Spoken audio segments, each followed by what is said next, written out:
Serge Gainsbourg, de son vrai nom Lucien Gainsbourg, est l'une des figures les plus marquantes de la chanson française.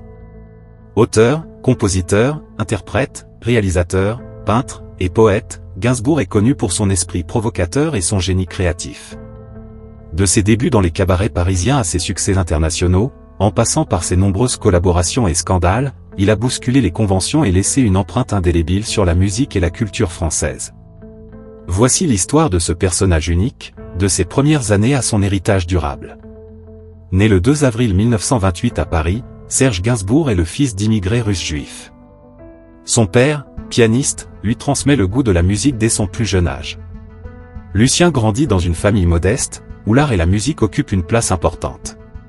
Pendant la Seconde Guerre mondiale, il se cache avec sa famille pour échapper aux persécutions nazies, une période qui marquera durablement sa vision du monde.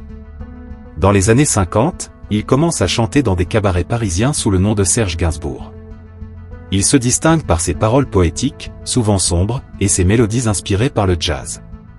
Son premier album, Du chant à la une, sorti en 1958, le fait remarquer, notamment grâce à des titres comme Le Poinçonneur des Lilas, qui raconte l'histoire tragique d'un employé du métro parisien. Ce début de carrière le place comme un artiste à part, refusant de suivre les codes de la chanson populaire. Dans les années 60, Gainsbourg développe son propre style, mêlant jazz, chansons françaises et influences littéraires.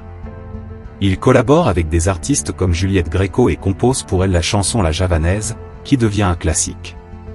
C'est également pendant cette période qu'il rencontre Brigitte Bardot, avec qui il entame une relation tumultueuse. Inspiré par cette passion, il compose des chansons sensuelles et provocatrices, comme Bonnie and Clyde et Je t'aime, moi non plus, qui créent la controverse en raison de leurs paroles explicites et de leur audace. En 1968, Je t'aime moi non plus, enregistrée en duo avec Bardot, est interdite dans plusieurs pays, mais devient un succès retentissant. Gainsbourg, désormais reconnu pour son talent et son audace, commence à attirer l'attention du public et des médias, qui sont autant fascinés que choqués par ce personnage imprévisible et sans tabou. La fin des années 60 et le début des années 70 marquent le début d'une nouvelle période dans la vie de Gainsbourg. Après sa séparation avec Brigitte Bardot, il rencontre Jane Birkin, une jeune actrice britannique, avec qui il entame une relation amoureuse qui deviendra emblématique. Ensemble, ils forment un couple mythique de la scène musicale française. Jane Birkin devient sa muse et il compose pour elle certaines de ses chansons les plus célèbres, notamment Je t'aime, moi non plus, qu'ils réenregistrent ensemble, et 69 années érotiques.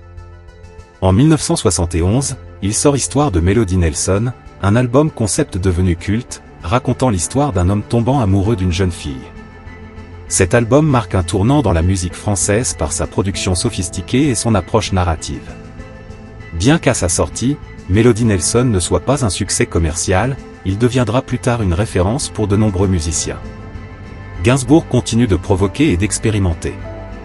Dans les années 70, il mélange le reggae avec des chansons françaises, comme dans Aux armes et Cetera, une adaptation de la Marseillaise en reggae qui choque une partie de la France.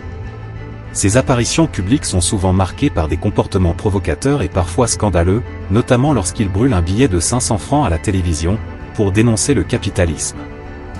Dans les années 80, Gainsbourg se réinvente en « Gainsbar », une version encore plus provocatrice et provocante de lui-même. Il commence à adopter un look plus sombre et excentrique et n'hésite pas à multiplier les provocations à la télévision, choquant souvent les spectateurs. La chanson Le Mont Inceste, interprétée en duo avec sa fille Charlotte Gainsbourg, déclenche un scandale en raison de ses paroles ambiguës.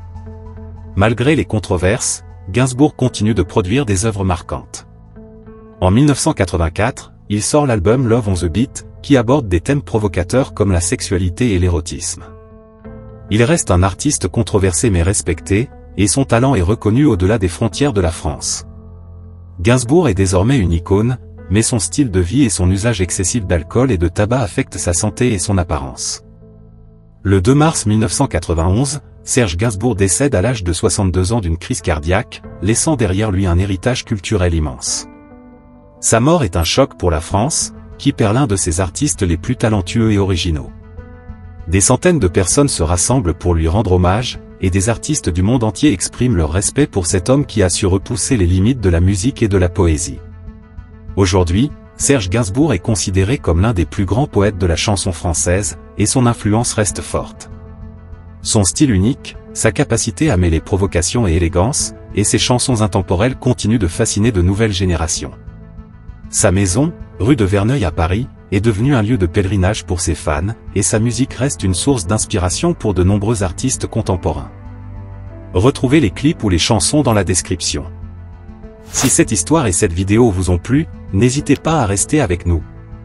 Abonnez-vous pour rejoindre notre communauté, et soyez sûr de ne rien manquer des prochaines histoires captivantes que nous partagerons.